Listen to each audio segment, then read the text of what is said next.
Hey everybody, welcome back to Gaming Alchemy. My name is Log Vincent, and we are here in the new year, 2014, with a brand new series of shows. Gaming Alchemy is back. We're going to be doing a bunch of breakdowns, and the first one we're going to kick the new year off with is Risk of Rain. Now, if you haven't watched the show before, what I'm going to do with Risk of Rain is break it down into two other games that I think it shares similar qualities with, and probably you can check those out whether you like one of those qualities. It can be anything from theme to genre to style, anything. It's an open book and really free-flowing. So, Risk of Rain, brought to us by Hoppo Games and published by Chucklefish. They're putting out some really cool 2D sprite-style games these days, and Risk of Rain is something special. It's a menagerie of genres. It's got a wicked art style produced by a really small crew, and it's doing really well on Steam, and I'm loving it, and it's a really fun co-op experience. It's got some really cool things going for it, and I won't spoil the surprise. Let's get right to the first game that we're going to break Risk of Rain down into. Here we go.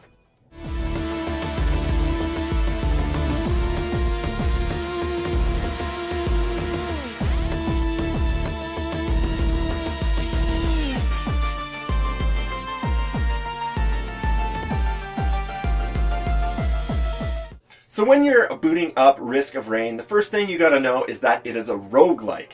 So that means you have one life. When you die, your character is wiped. You don't get to continue, don't get to save. And I'm loving this genre lately. And another game that shares this is another roguelike, is called Sword of the Stars, The Pit. It's a spin-off from Sword of the Stars, but it is a roguelike. It's set in the near to far future. It's a sci-fi roguelike, and it's more of a traditional based roguelike where you move on a grid. It's a tile-based sort of top-down navigation system, and you play as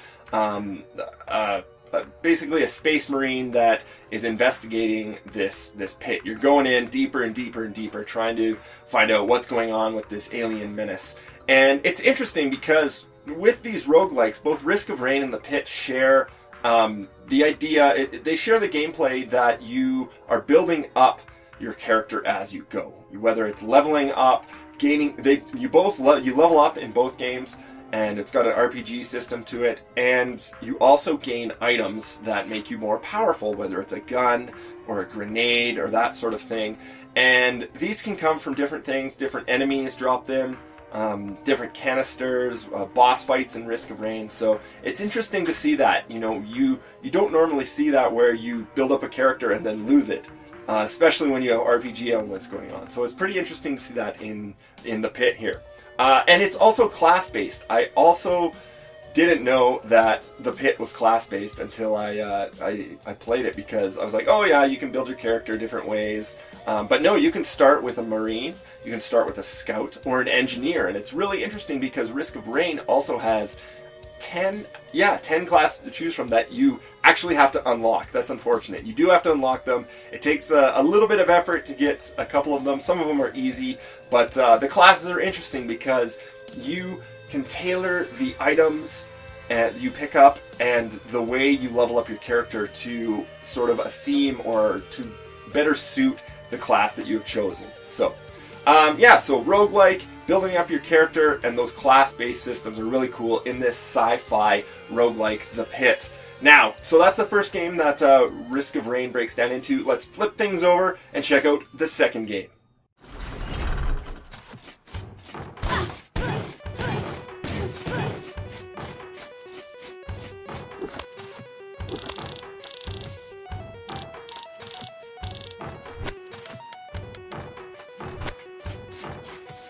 Alright, so the second game that I've broken Risk of Rain down into is another favorite from last year and on a lot of people's Game of the Year lists, and this is Rogue Legacy. Now, I know Rogue is in the title, it is another roguelike, but that is by pure coincidence, because I wanted to share with you the aspect of Rogue Legacy that I find just enthralling, and that is the action platforming. Risk of Rain is also an action platformer. Unlike the Pit, you're not moving on a grid. You're actually jumping and climbing and traversing while you're fighting a ton of different enemies. It's very fast paced. It's very challenging. So in Rogue Legacy, it is a very good example of a game that it challenges you, because you need to know how to platform and jump, but you also need to dodge enemies and be able to attack back and do that all at once. So it's a very, it's a different style of roguelike because it's more of an action game. And I enjoy that. I like that. And Risk of Rain does a really good job of keeping the action fast-paced and throwing enemies at you with random spawns. And Rogue Legacy is just a riot because it also...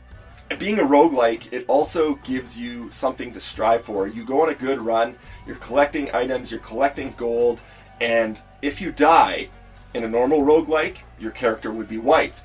That happens, except in Rogue Legacy, you get to use the gold you had from the last run, and you can upgrade your stats and upgrade your character. And it's really cool because you get to see your character evolve, and you're not wasting your time if you don't, finish a boss or beat the game. You have these little sort of checkpoints, and you are always accomplishing something, which I think is very important for roguelikes, because a lot of people will get frustrated if they, with something like Spelunky, your character is wiped and you don't get anything out of it other than sort of muscle memory, I guess, or getting better at pushing the buttons. So Risk of Rain also does this. You get to collect items, and when an item is unlocked and dropped, first you have to unlock the item by completing a certain objective, like dying 50 times. Then that item has to drop, and you pick it up. Then it's in your log. It will drop forever, and it's a really cool system because it always gives you something to strive for and different challenges and lots of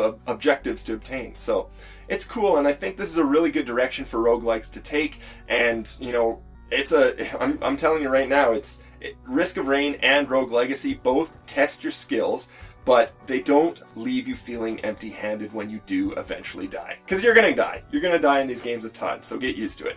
Anyways, let's wrap things up with a final summary of Risk of Rain. Let's go.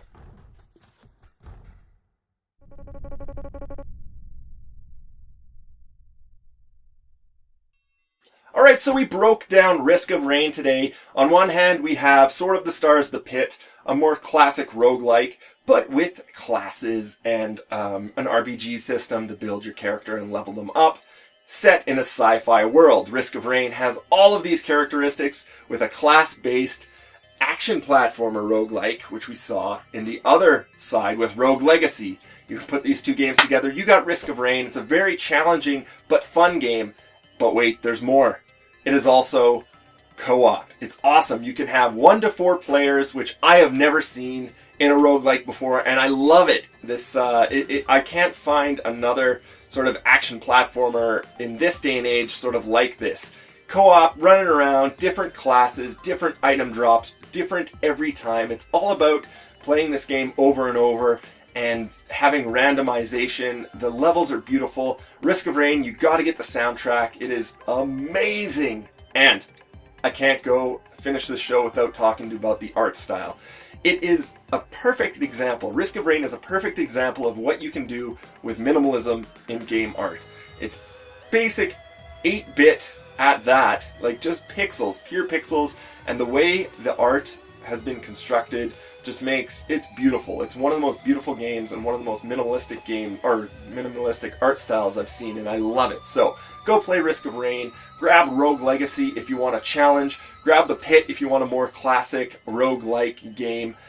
All those games I love. So that's it for the breakdown this week. Thank you so much for watching. If you like the show, remember to toss me a thumbs up. I would love to hear from you. Write in the comments below what you would break down Risk of Rain into. If I missed something, let me know too, because, I can't do everything in this short time span. But yeah, let me know. If you like the content, go check out other shows on the site. We got we got a podcast coming out every Wednesday, Thursday-ish. Lots of other cool shows coming up. I'll try and get some more mobile games to be looked at, do some mobile minute reviews, as well as good co-op, bad co-op coming up, and we'll see if we can get another Big Chief battles. We'll call Sunny for that. But anyways, thanks again for watching. I appreciate all of your support, and welcome back. It's so exciting to be doing this again in the new year. So enjoy the show.